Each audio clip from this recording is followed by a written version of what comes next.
Hannibal's home of Carthage is a commercial beacon on the northern coast of Africa.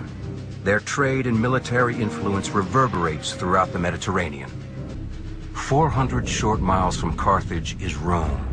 Though not yet the colossal empire they will become, their military might threatens Carthaginian commercial dominance in the region.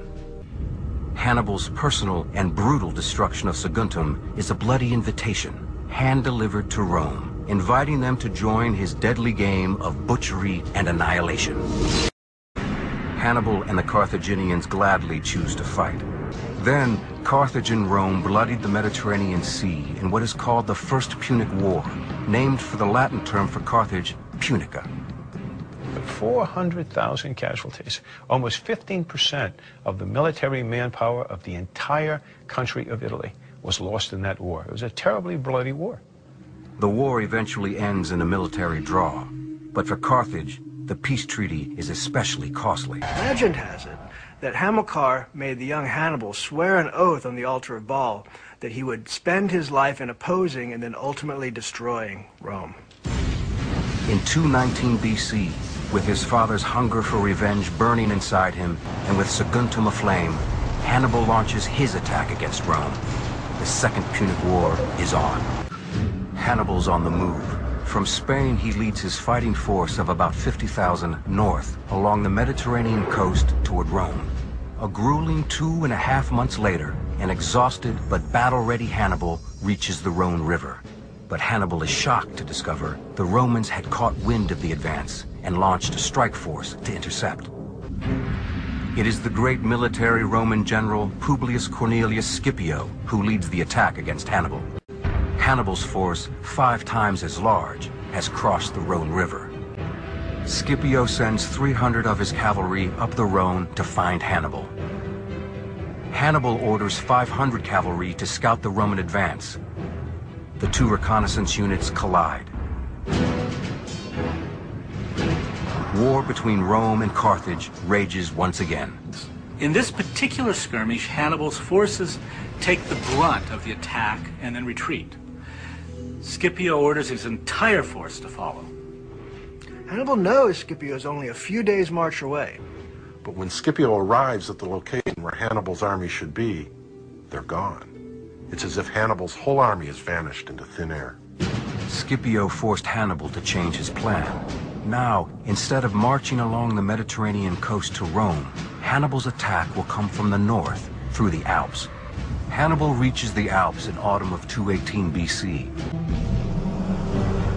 After some 30 grueling days, Hannibal and his men emerge from the Alps. When they finally arrive on the northern plains of Italy, nearly a third of Hannibal's army has perished. Hannibal's elephants thunder into northern Italy. They successfully lure Gallic tribes to the Carthaginian side.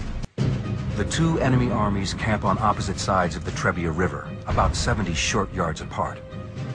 It's not much of an obstacle in a physical sense, but it can become an obstacle when you realize that if you have to cross it, it's November, it's gray, and it's snowing.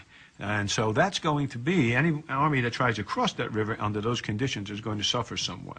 He sends 2,000 or 3,000 cavalry in the early morning dawn across the river to attack the Roman camp. The Romans arrange themselves in a checkerboard configuration. This is a force specifically designed to move forward and crush its enemy. But Hannibal has his own crushing machines, pachyderms, the heavy tanks of the Carthaginian army. They charge at the flanks of the Roman cavalry. Of the 40,000 men, Roman and allied, that took the field that day, 30,000 died. The horror of Trebia spurs the Roman Senate to raise 4 new legions, 20,000 men. Rome also appoints 2 new consuls to lead the men into battle, Gnaeus Servilius Geminus and Gaius Flaminius.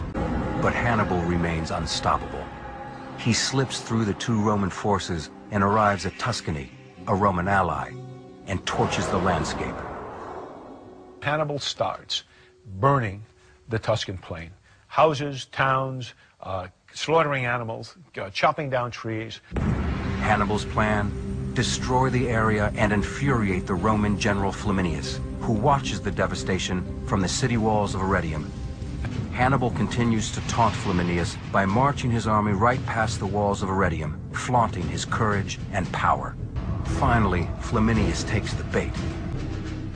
Moving quickly, Hannibal and his 30,000 men race past the small village of Pasignano into a hilly forest along Lake Trasimene. Flaminius is in hot pursuit.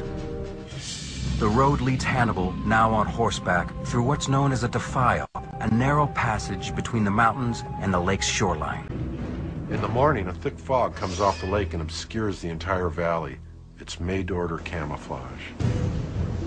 Hannibal orders some of his men to camp at the far end of the valley. Still chasing Hannibal, Flaminius reaches Pasignano and sends a reconnaissance team into the defile. They come back and it's too narrow. There can't be any possibility of ambush. The next day, around dawn, the Roman army begins to move through the defile. Flaminius orders 6,000 Roman soldiers to rush up the hill and attack Hannibal. The legion double times, gets out there, climbs the hill, and smashes into Hannibal's camp. Suddenly, Hannibal's men turn and run, enticing the Roman soldiers to pursue. Hannibal then springs one of the deadliest traps in military history. 30,000 Carthaginian infantry and cavalry rise out of the morning fog and smash into the stunned Roman force. The bloodbath begins. The battle rages along the shores of Lake Trasimene in northwest Italy. Out of 20,000 men, 15,000 die in about 3 hours, including Flaminius himself.